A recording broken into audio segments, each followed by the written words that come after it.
kulanti wacan oo wanaagsan kuna soo dhawaada barnaamijka Hiil Walaal oo aan idinkugu soo gudbino wararka iyo warbixinada ku saabsan dadaalada uu howlgalka Midowga Afrika ee AMISOM uu ku taageero bulshada Soomaaliyeed isaga oo kaashanaya ciidamada qalabka sida iyo dawladda federaalka ee Soomaaliya. qodobada ugu waaweyn ee aan barnaamijka idinkugu haynana waxa ka mid ah AMISOM oo taliyaha cusub ee booliiska u magacawday inuu hirgeliyo tababarka la talinta iyo talasiinta ciidanka booliiska Soomaaliyeed. AMISOM iyo haweenka ciidamada nabad sugidda oo la siiyay tababar gaar ah. AMISOM waxa ka go'an inay bulshada ugu adeegto barnaamijyo lagu dardargelinayo caafimaadka.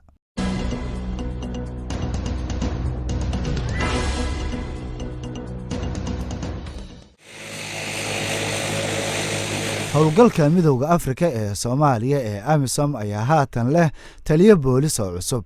kaaliyaha isbatooraha guud ee booliska Augustine Magnus Kayle oo ka socda Sierra Leone waxa uu u yimid Soomaaliya inuu bilaabo shaqadiisa wuxuuna ku hogaamin doonaa qaybta booliska AMISOM si ay u fuliso waajibaadkeeda tababarsiinta la talinta iyo talasiinta ciidanka booliska Soomaaliyeed iyo taageeridda dadaalada xasilinta qorshaha kala guurka Soomaaliya.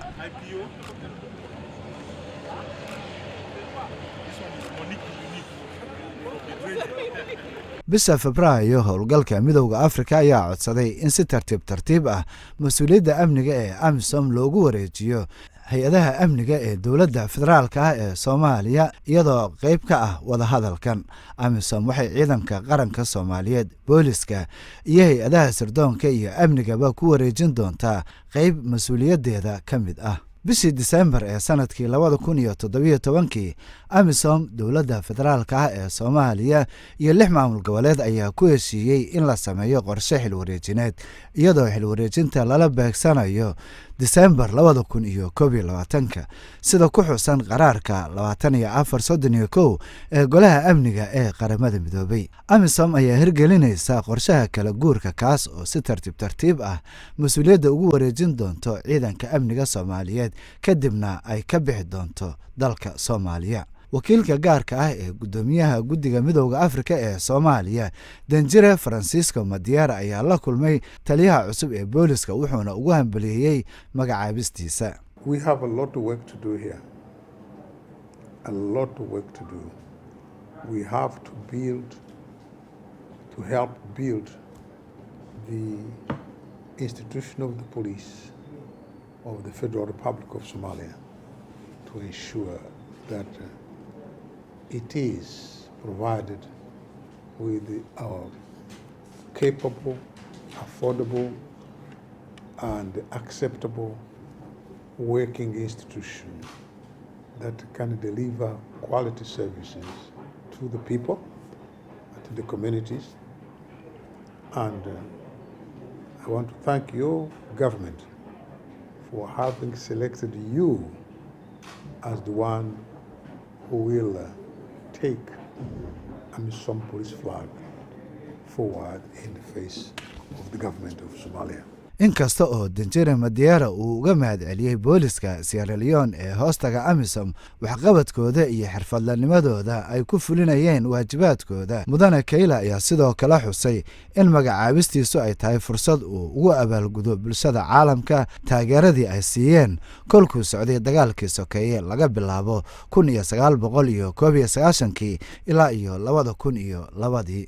The international body, firstly ECOMOG, sent troops from Nigeria to assist us, and later taken over by UNAMISOM. Some laid their precious life for peace in Sierra Leone. So it's like a payback. I'm happy to be here, irrespective of what may happen, but I'm pleased to come here to pay back what the international organizations did for peace in Sierra Leone. kaaliyaha kormeeraha guud ee booliska Kayle ayaa bedelaya General Anand Pillay oo u dhashay dalka Koonfur Afrika kaas oo soo gutay waajibaadkiisii bishii November ee sanadkii 2017 kaaliyaha kormeeraha guud ee booliska Kayle wuxuu waayay aragnimo xirfadeed oo 30 sano ah u leeyahay ciidanka booliska Sierra Leone halkaas oo uu xilal kala duwan ka soo qabtay ka hor magacaabidiisii taliyaha booliska AMISOM waxa uu ahaa madaxa qaybta taageerada howlgallada qaybta garabka hubeysan ee ciidanka booliska Sierra Leone wuxuuna shahaadada masterka ka qaatay nabadda iyo horumarka. Welcome AIG Augustine Agnos Kaili, AMISOM Police Commissioner to Somalia.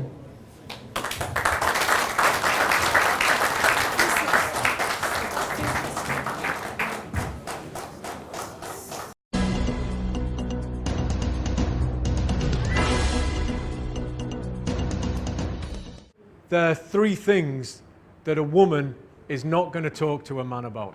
koorso kooxda waxqabadka ee haweenka ah ee toddobaad soconaysa oo ay soo qabanqaabiyeen kooxda taageerada howlgalka boqortooyada midowday ama Britain iyo howlgalka midowga Afrika ee Soomaaliya ee AMISOM si loogu qalabeeyo askarta haweenka ah ee Soomaaliya iyo kuwa AMISOM sidii ay ula shaqayn lahaayeen bulshada maxalliga ah ee ku sugan aagaga dhawaan la xoreeyay ayaa usbuucan lagu soo gabagabeeyay magaalada Muqdisho. Saraakiil haween ah oo isugu jiray 20 ka socday AMISOM iyo 12 kale oo ka socday ciidanka qaranka Soomaaliyeed iyo kuwa booliska Soomaaliyeed ayaa loo xil saaray isu duwidda militariga dhaqanka iyo duruufaha Soomaaliyeed aragtida jinsiga la dagaalanka iyo ka hortagga xadgudubka la xiriira galmada ka ganacsiga galmada iyo wax ka qabashada kuwa soo goosta. Isagoo ka hadlayay xafladda xiritaanka gaashaanla dhexe Nick Morton sarkaalka taliska UK wuxuu ku booriyay saraakiisha cusub ee tababaran inay tababarkooda si wanaagsan u adeegsadaan gaar ahaan caawinta haweenka rayidka ah ee bulshada Soomaaliyeed. The hard work starts. You've done the course and you now have the skills, but it's now for you to go forward and actually talk to and engage with over 50% of the population that are female. La taliyaha xasilinta gaashaanle Betty Thompson oo ka socday UK iyo macalinka koorsada ayaa iftiimiyay baahida loo qabo in lala shaqeeyo dadka Soomaaliyeed si loo garto baahiyahooda. The aim of the course was to prepare the students so that they can go out onto the ground on a mission, be that whether they're military or whether they're police, and be able to go out and engage with the female and the youth members of the population, because we feel as though the guys can talk to the guys when they're on the ground, but sometimes there's difficulties extracting the information and finding out what the real need is from the female and the youth population. So really that's why we needed to do this, just so that they're prepared to get that information so that we can do further development down the line. AMISOM waxa ay qorshaysay in haweenka loo daabulo qayb kasta boolis, military iyo rayidba arrintaas oo saameyn wanaagsan ku yeelatay biicada nabad ilaalinta dhanka taageerada doorka haweenka ee nabad dhisidda iyo ilaalinta xuquuqaha haweenka. The reason for the course is to help us as female engagement teams to assist our women, because the culture in Somalia, women are more accepted because they have to talk to the women. So we are always there to support the women. And also the course has incapacitated us, helped us so much that we have built on our knowledge, it has built on our intelligence, and also it has built on our capacity that will be able to go out and propagate the message. dhan kasta oo nabad ilaalineed haweenka nabad ilaalintu waxa ay caddeeyeen inay qaadan karaan door u dhib badan midka dhigooda ragga iyagoo raacaya heerarka iyo halbeegyada la dejiyay. AMISOM waxa ka go'an inay hubiso in haweenku ay si wanaagsan uga qayb galaan howlaha nabad ilaalinta ee Soomaaliya. Waxaan ka faa'iiday inaan helo kalsooni macnaha inaan ka mid noqon karo female engagement team marka hore. tan labaad casharo badan oo waxaa jirtay oo ani wax badan iga caabiyay sida cashar ku saabsan Somali culture. Also wuxuu casharkaas wax ka caabiyay AMISOM maadaama Soomaaliya ay nabad ilaalin u joogto inay wax ka bartaan dhaqanka Soomaalida maadaama ayaga Soomaali peacekeeping u sameynayaan. Waxaan ku baranaynay casharo kala duwan carruurta ku saabsan xuquuqda xuquuqul aadamiga ku saabsan ragga iyo dumarka waxay wada qaban karaan iyo wixii ay ku kala duwan yihiin meel haddii military ay qabsadaan macnaha si ay uga soo jiidan lahaayeen dadka bulshada oo meeshaas ku nool looga soo jiidan lahaa oo ay macnaha gacanta dawladda ay soo geli lahaayeen loogana wacyigelin lahaa ama dadka waan soo jiidaa macnaha been islaax wax wanaagsan ayaan samaynayaa dadkii marka aan macnaha aniga aan ciidan ahaan markaan meeshii ku galo dad ayaa qaabilsan caafimaadka waxbarashada biyaha hadday u baahan yihiin badar hadday u baahan yihiin dadkaas ayaan gaadhsiinaynaa madaxdeena ayaanan u sheegaynaa madaxda ayaana sii gaadhsiinaysaa sidaas ayaananu maalin ka mid ku hawlgeli karnaa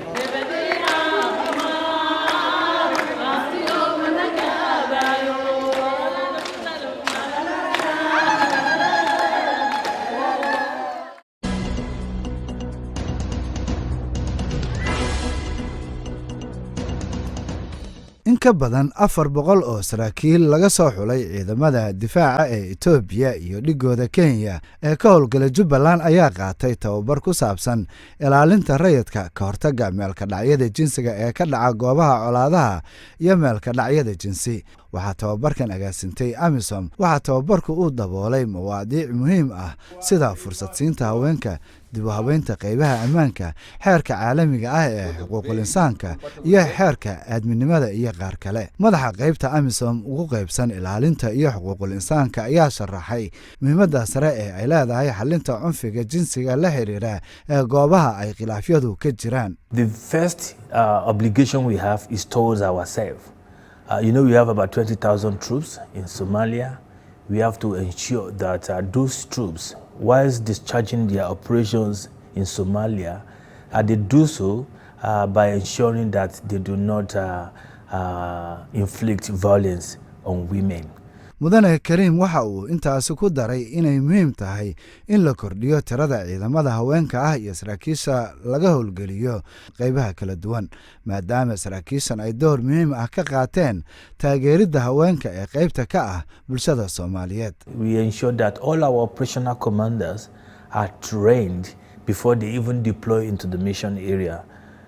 These are training on SGBV, conflict-related sexual violence, SEA, conduct and discipline, international humanitarian law, and matters pertaining to violence against women at the core, at the heart of this training.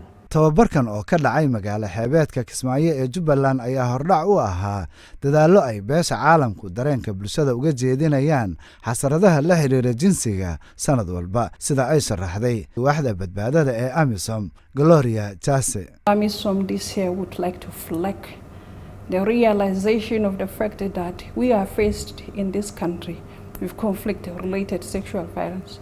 But we are not going to leave GBV aside because gender-based violence continues to happen aside conflict-related sexual violence. The difference between these two is that conflict-related sexual violence is considered a war crime. Soomaaliya iyo haweenka iyo gabdhaha gaar ahaan waxa ay bartilmaameed u yihiin dagaalada walow kiisas wiilasha ahna la diiwaan geliyay nidaamka garsoor ee dabacsan xaaladda ammaan ee jirta dhibaatooyinka bani'aadnimo iyo wadooyinka loo maro goobahaas oo yar ayna maamulaan al-shabaab ayaa haweenka iyo gabdhaha ka dhigaya kuwa aad ugu nugul dhibaatooyinkaas iyo xasaradahaas ay bannaan cidlaha ugu dhacaan iyadoo la xaqiijinayo hadafka fog ee ah in mas'uuliyadda ammaanka lagu wareejiyo dowladda federaalka ah tababarka waxaa lagu xaqiijinayaa barnaamijyo si weyn loogu kobcinayo maanka iyo howlgallo isku dhaf ah oo ay wada qaataan AMISOM iyo ciidamada qaranka ee Soomaaliya. The purpose is to raise their awareness on the issues related to security sector reform such as the international humanitarian law, issues of human rights, issues of gender-based violence and sexual conflict, sexual-related violence. AMISOM forces are mandated to robust mentor Somali forces while they are doing operations. qaybteeda amisom waxa ay wadaa ka jawaabidda dhammaan arrimaha la xiriira nabadda iyo ammaanka si loo kordhiyo wacyigelinta ka dhanka ah xasaradaha la xiriira galmada iyo nabadaalinta iyada oo loo ololeynayo horumarinta in haween ka badan lagu biiriyo militariga. hase yeeshee mas-uuliyadda ugu dambeysa waxa ay saaran tahay wadamada sida Soomaaliya si ay gacan uga geystaan in la yareeyo halisaha haweenka u sahli kara inay ku dhacaan xasaradaha la xiriira jinsiga oo ay ka mid tahay tacadiyada la xiriira dhinaca galmadu.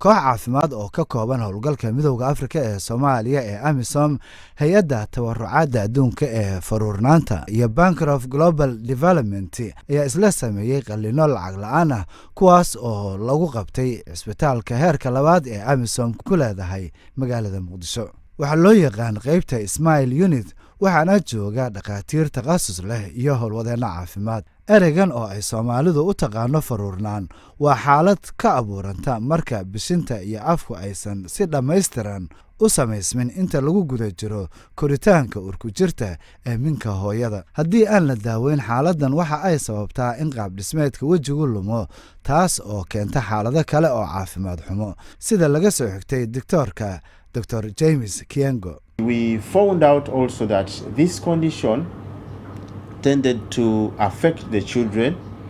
Right from the beginning, they can't suckle well, so they get malnourished. They get recurrent ear infections because they cannot control the connection between the ear and the throat, which helps to drain the ear. So they get deaf. On top of that, they can't play with their siblings because they have this Farul condition. And in order to survive in the community, they have to keep their hands on their lip. So they cannot even develop the dexterity of the hand. And when it comes to things like writing, you find that they can't write well because they did not initially train the hand to these small things because they were always protecting their lip not to be seen from the community. So these conditions also made them fail to get married, to get jobs. So when we treat it, we help someone to survive, to have children, and to work. xaliime cabdulle iyo wiilkeeda 15 jirka ah ee Abukar waxa ay markii ugu horeysay wax ka ogaadeen hay'adda Ismail Unit sanadkii 2018 kadib markii ay soo booqdeen cisbitaalka heerka labaad ee magaalada Muqdisho waxaana u suurta gashay inay daawo helaan waxaana ay hadda ku jiraan marxaladii soo kabashada waxay u soo laabteen dabagal waxaana ay hadda ku jiraan marxaladii soo kabashada waxay u soo laabteen dabagal iyo inay la tashadaan dhakhtarkooda Dr. Kiengo. laatii koodii bishii ay maaday inta warqad la siiyay laatii 8 bishii ma wali dhahay 8 bishii ay maaday waa jiifanay sarir iyo waxaan la siiyay qol laatii 9 qaliinka oo dhacay waa nala qalbikeen maanta 30 tahayna qaliinkeen la fuday hawshan nala qabtay nala fasaxay gurigeena waa aadi kartiin weli ma siin waa lahayn sharafta leh.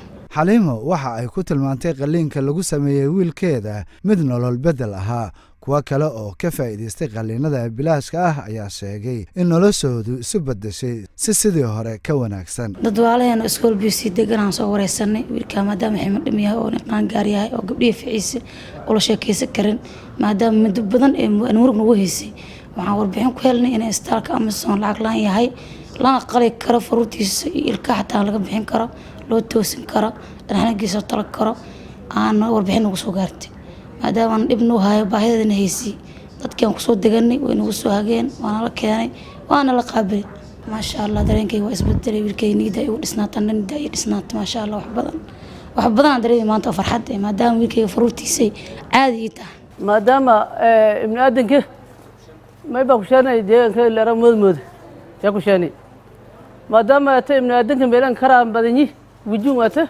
walbadan astaamay islaha igeeke si aan marayo in bulshada jaan qaadon yaan rajay insha Allah hadii ilaahay saas daraadiye ma baa mahadnaqay dadka dhakhaatiirta oo AMISOM nin sameeyay qalinkan oo geeg beeslaanta maadaama uu awood korna dibido email kastan ba korna fadhigaana ninka kooyan haddii wax isbedel weyn ka muuqdo waayo qof markuu imaanayo meeshaan kala qaadneed haddana meeshii isku talan tahay kasi fiican ilaahay baan ka rajaynaynaa ilaa hadda waa aad iyo aad baan caafimaadkiisa u wanaagsan yahay insha Allah kasoo rasmiina ilaahay baan ka rajaynaynaa qiimaha qaaliga ah ee qaliinka waxa ay sidoo kale ka dhignayd in qaliimada sixitaanka ah ay ka baxsaneed awoodooda Soomaalida caadiga ah AMISOM waxa ay la shaqeysaa cusbitaalada maxalliga ah ee qaybaha kala duwan si loo bixiyo qaliino nolol bedel ah oo loo sameeyo dadka u baahan. When they come to Mogadishu, they go to a mobilizer in town who can bring them to the gate, and they get their checked to see that they are safe to work on, and then